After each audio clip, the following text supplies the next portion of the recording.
Messieurs les ministres, Madame la ministre, Mesdames les rapporteurs, vous comprendrez qu'il m'est encore plus difficile de m'adresser à cette Assemblée en ignorant le funeste moment que notre démocratie a vécu hier, ici même. Je parle de l'application du 49.3 par Madame Borne et non de l'adoption du PLF par l'Assemblée, Monsieur le Ministre.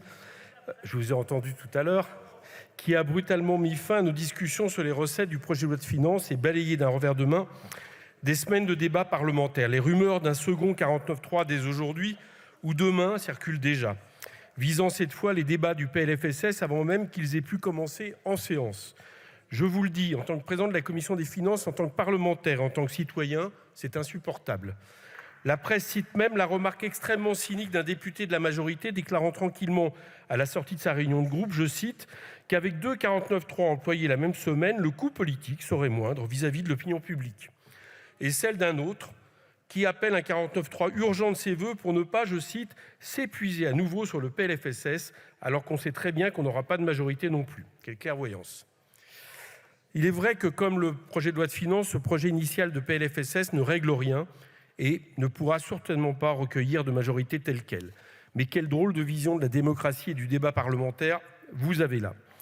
Je suis d'autant plus préoccupé de l'application du 49.3 sur cet autre texte budgétaire majeur que j'ai en tête le doute que vous aviez laissé planer sur une potentielle réforme des retraites par simple amendement de ce texte, sachant en plus que le Sénat devrait l'intégrer dans sa version, puisque j'ai entendu M. Larcher ce matin le confirmer sur France Info.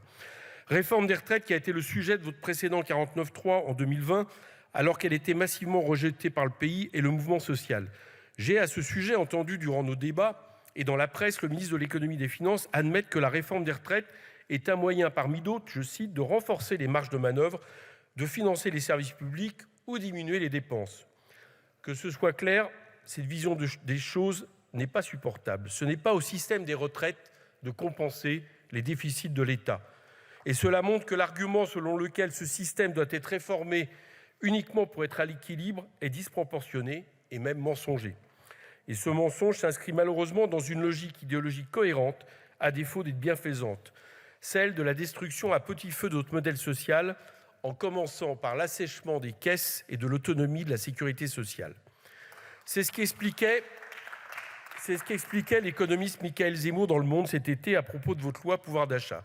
Je le cite, « La politique des caisses vides consiste dans un premier temps à mettre volontairement en déficit les assurances sociales pour mieux justifier dans un second temps la baisse des dépenses.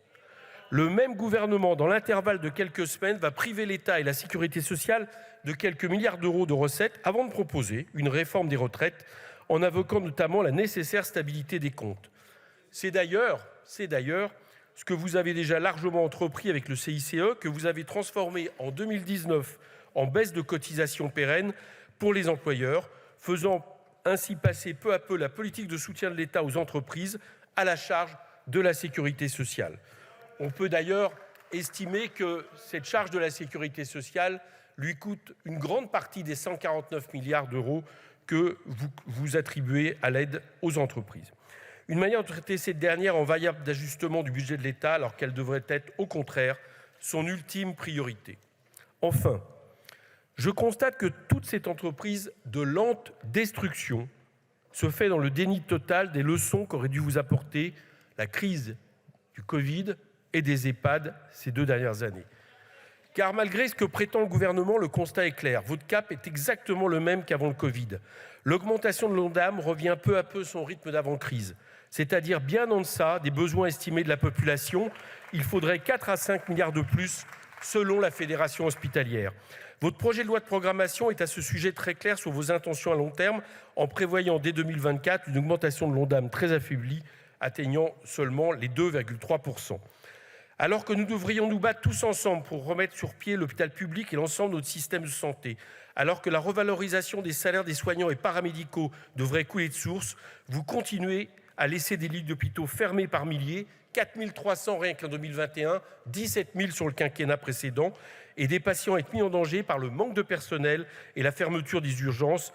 Rien que cet été, 80 services de nuit n'ont pu ainsi fonctionner. Chers collègues, il est temps de changer de cap, tant sur le fond de vos propositions délétères pour le pays que dans votre capacité à accepter le débat et votre situation de minoritaire. Merci. Merci, Monsieur le Président.